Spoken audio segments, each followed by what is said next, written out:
I flew home for my father's funeral and left with nothing but a wrinkled envelope no one wanted to claim.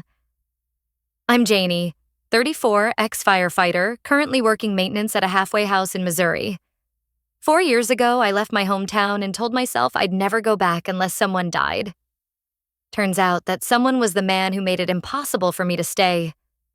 The house looked smaller than I remembered.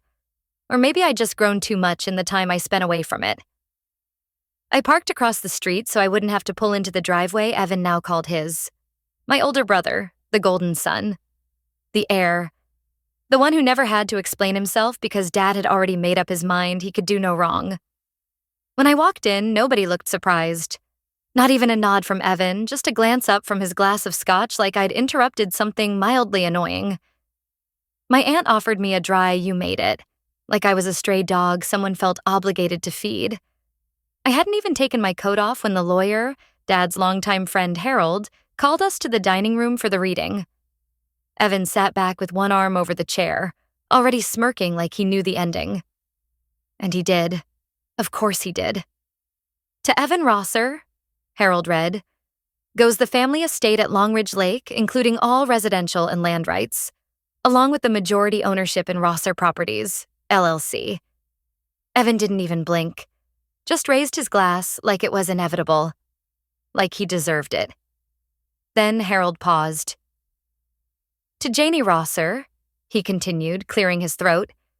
He leaves one item, retrieved from safety deposit box 171 at Pinnacle Bank, Springfield.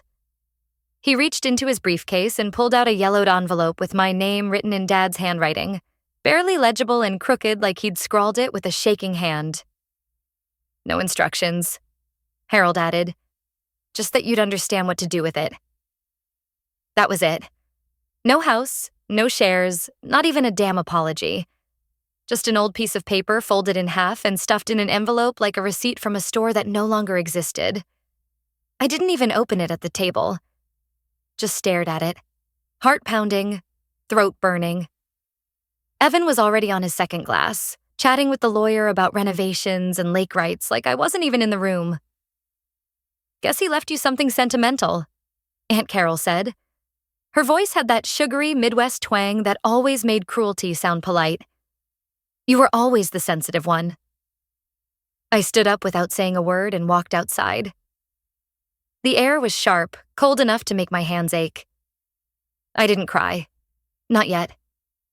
I just stared at that damn envelope like it might answer a question I hadn't dared to ask in years. The same one that had been with me since the night I left. Was I ever really part of this family? Or was I just the shadow they tolerated until I started asking too many questions? I sat in my truck, staring out at the house where I grew up. The porch light was on, warm and familiar, but the place behind it was empty to me now. I opened the envelope slowly, expecting a note. A photo, maybe. Something personal. Instead, it was a map, hand-drawn, dated, marked with an X just outside the town lines, where nothing existed anymore but dry lots and condemned warehouses, and scribbled in the bottom right corner, 4 words that chilled me more than the December wind. This is where it ends.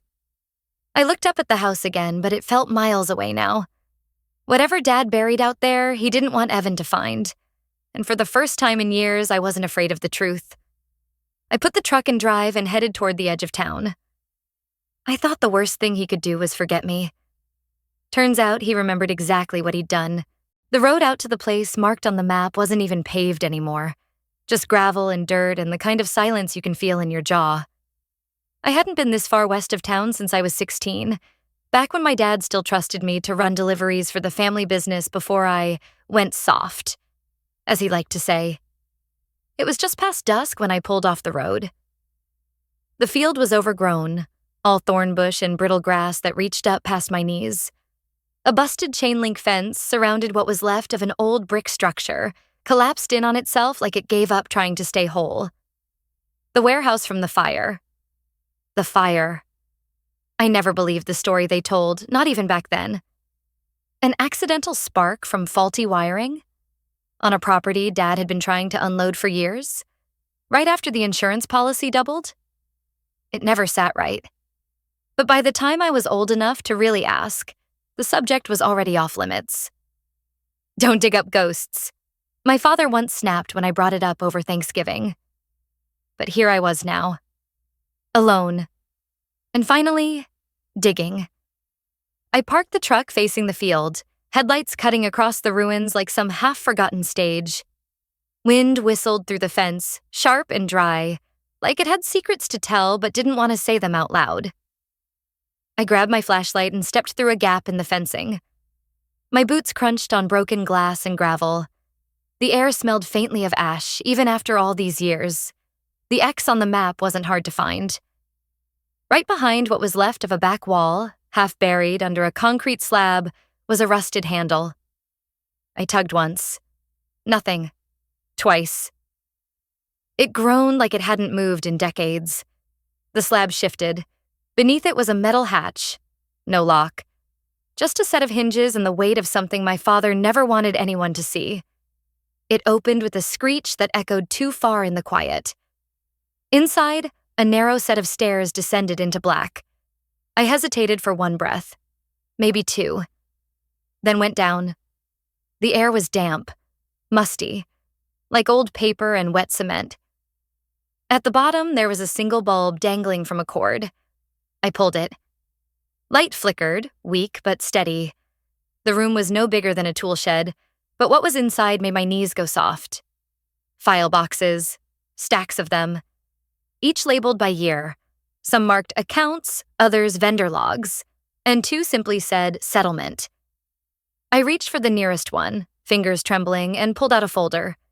Inside were copies of checks, big ones, insurance payouts signed over to shell companies, all traced back to Rosser Properties, all dated within weeks of the fire.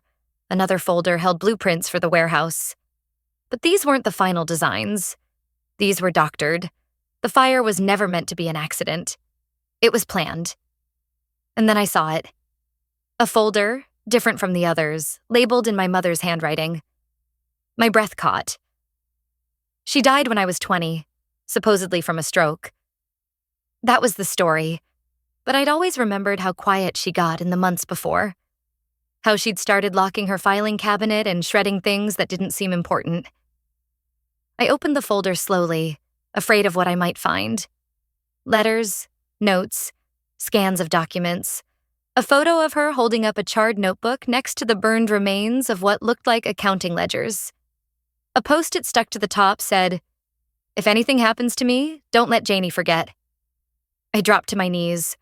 I hadn't heard her voice in 14 years, but there it was. She knew.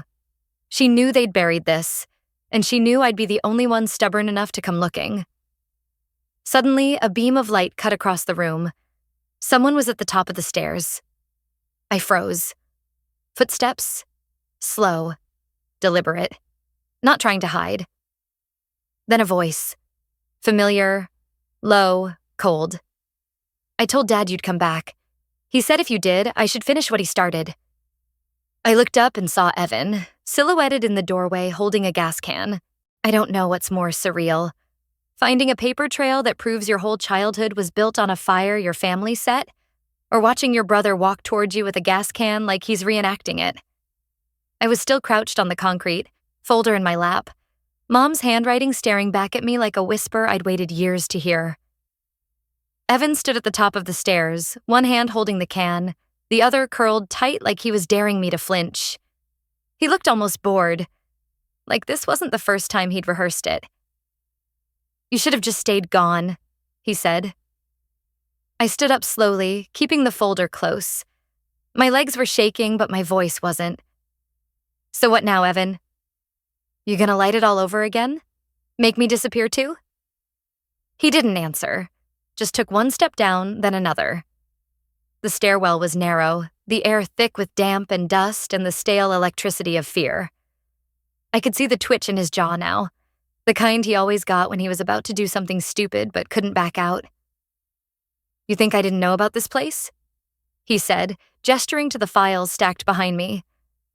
"I was down here the night it happened. You think Dad hid it from me?" Something in my stomach turned. "You were there?" I asked. "You knew Mom was trying to stop it?" He laughed, short and bitter. She was always trying to stop something. That's why Dad kept her out of the real decisions. She died because of this, didn't she? He shrugged like it didn't matter. She got sick, stressed herself out. Don't.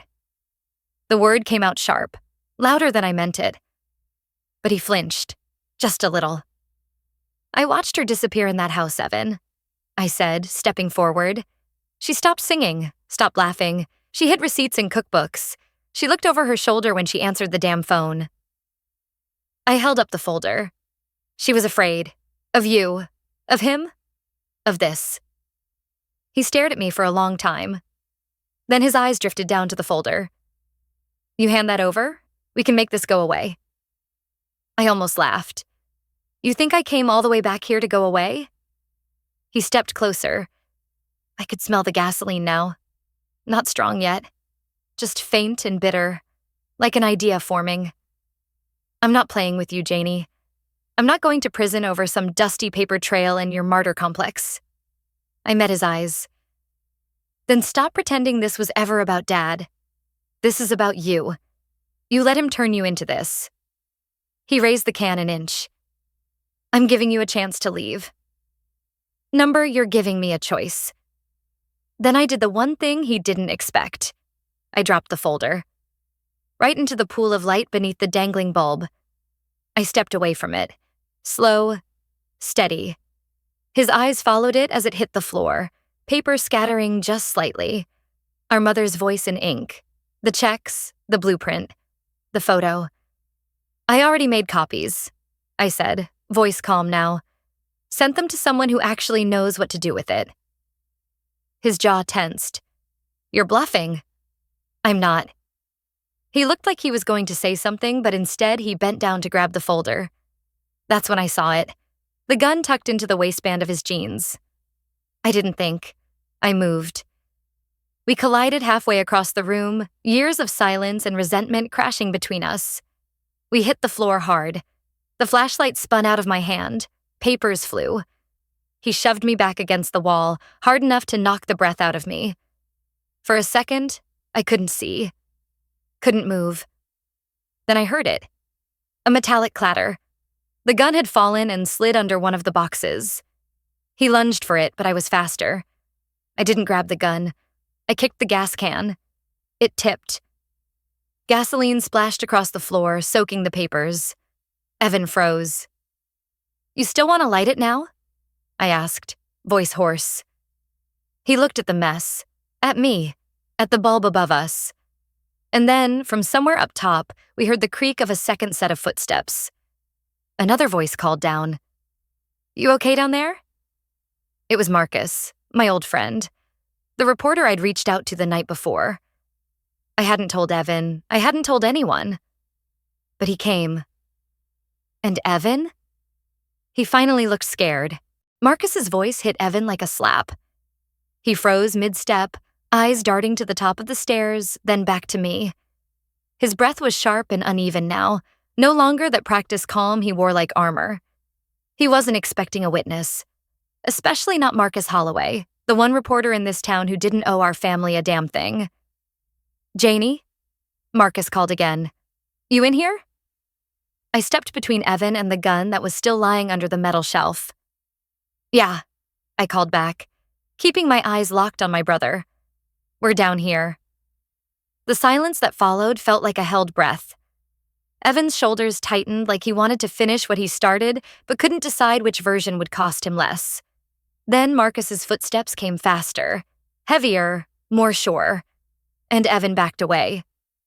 By the time Marcus reached the bottom step, Evan had dropped the gas can and was pretending to inspect the floor like he'd been helping me search for something. Marcus took in the scene.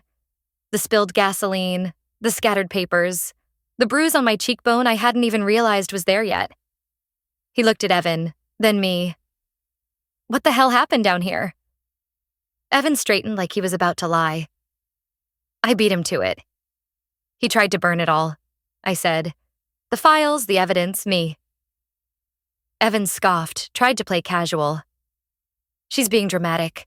I was trying to clean the place up. Didn't know she'd dragged some reporter in. Marcus didn't even blink. Your sister sent me documents last night that prove your father committed insurance fraud and your company's built on a literal crime scene. You really want to double down and lie right now? Evan took a breath. One of those shallow ones that barely counts as oxygen. You think anybody's gonna believe her over me? Over Dad's name? You'd be surprised who people believe when you stop threatening them, I said quietly. He looked at me then. Not with hate this time. Not even fear. Just calculation. Like he was trying to do math and realized he didn't have enough fingers to solve it. You've got nothing, he said finally. Mom's gone. Dad's dead. It's your word against mine. I walked over to the fallen folder, picked it up with gasoline dripping from the corner. You're right. It was. Until last week. Evan didn't get it. Not yet. But Marcus did. I saw it in the way he slowly reached into his coat pocket and pulled out a USB drive. I found the audio, he said. Your mom's safe deposit box in St. Louis. She left copies with her old lawyer. Turns out she never trusted either of you. I saw Evan's face fall before he could catch it. That flicker of realization that everything he thought he buried had been waiting, quietly, just outside his reach. Marcus continued. She recorded a conversation with your dad. He admitted the arson, named you, said you handled the check routing. Evan stepped back like the air had been knocked out of him. Number no way. She wouldn't have... She did. I cut in. And she gave me the key to find it. Evan opened his mouth, but nothing came out. Then came the final crack in the wall. Marcus turned to me. There's one more thing, he said slowly, like he wasn't sure how to deliver it. The voice memo. Your mom also left something else. A letter, not just to the bank. To you. And it says something you need to hear. I blinked. What? He looked straight at me. She says Evan isn't your full brother, and your real father is the man your mother had to pay off to keep out of your life. I couldn't speak. The basement spun a little, then settled. Evan's mouth dropped open. What are you talking about? Marcus pulled a second envelope from his coat. DNA test enclosed. Your mom ran it before she died. Janie was never his. Evan looked like someone had hit him with a shovel. And I just stood there. Everything I thought I knew about blood, about loyalty, about the reasons I'd been cast out. They weren't cruelty. They were cover. They say you feel relief when the truth comes out. But that night in the basement, with gasoline on the floor and Evan still staring at me like I'd shattered the world, I didn't feel relief. I felt still. Like I'd finally stopped running and realized the silence wasn't empty. It was mine. Evan didn't say another word. Just backed away slowly as Marcus held the envelope like a loaded weapon. He didn't need to open it. The way Evan's face fell told us both he already knew. About the DNA test. About our mother's fear. About everything he'd spent his life trying to keep buried. I never wanted this, I said quietly, almost to myself. I didn't want your house or the damn company. I just wanted to stop being the family secret. He looked at me then. Really looked. For the first time in years, there was no smugness. No bravado. Just a kind of hollow ache in his eyes, like he finally realized I'd never been the one he was fighting. He was fighting the ghost of a man who wasn't even my father. He left without another word. Didn't grab the gun. Didn't threaten another fire. Just climbed the stairs with his shoulders slumped like the weight of all those lies had finally landed. I stayed down there for a while after Marcus left to file the story. The files were wet. The ink bleeding. But the truth was already out. And there was nothing left for them to rewrite. The next morning, I walked into the courthouse with everything I had. Audio files, signed documents, video evidence. The clerk looked up when I said my name and blinked twice, like maybe I'd walked out of a headline. I didn't care. I filed for formal injunctions, requested fraud investigations, and sat across from the county judge who once threw out my mother's will because it lacked sufficient clarity. I laid the clarity on his desk in a hardback binder. Within 48 hours, Evan's name was suspended from Rosser Properties accounts. His assets were frozen pending an audit. The arson case from 20 years ago was reopened under new evidence, including the audio Marcus released publicly 2 days later. The part that hit hardest wasn't the money. It was the headlines. Firefighter daughter exposes decades-old family fraud. Mother's voice from the grave dismantles small-town dynasty. Evan tried to spin it. Hired a crisis PR team. Called me unstable in one local interview. But the paper trail didn't blink, and neither did the voice recordings. A week later, he was indicted on charges of insurance fraud, obstruction of justice, and falsifying financial records. He's out on bail now, waiting trial. Word is, even his lawyers stopped returning his calls. As for me, I didn't stay in town. I took what was left of the money my mother quietly tucked away under a different name and bought a tiny brick building near the edge of the county. Used to be a bakery. Now it's mine. I didn't name it after anyone. Didn't hang up a plaque. Just opened the doors to women like me. Ones who were written out, talked over, or cast out for speaking too loud. We sit in folding chairs, drink gas station coffee, and talk about how silence isn't safety. Sometimes we don't talk at all. We just sit in a room that no one can burn. I don't care if Evan ever apologizes. I'm not waiting for closure from someone who only knows how to destroy. Because the truth is, I already got what I came for. My name back. My voice. My place in the story they tried to erase. And now they have to live knowing I rebuilt something stronger out of every piece they tried to burn. The lesson? Sometimes justice doesn't come with sirens or handcuffs. Sometimes it's quiet. Sometimes it walks in wearing boots covered in soot and just sits down and stays. If any part of this hits home for you, if you've ever been written out, I'd love to hear your story down in the comments. Stick around if you want more like this. We've still got a few fires to put out.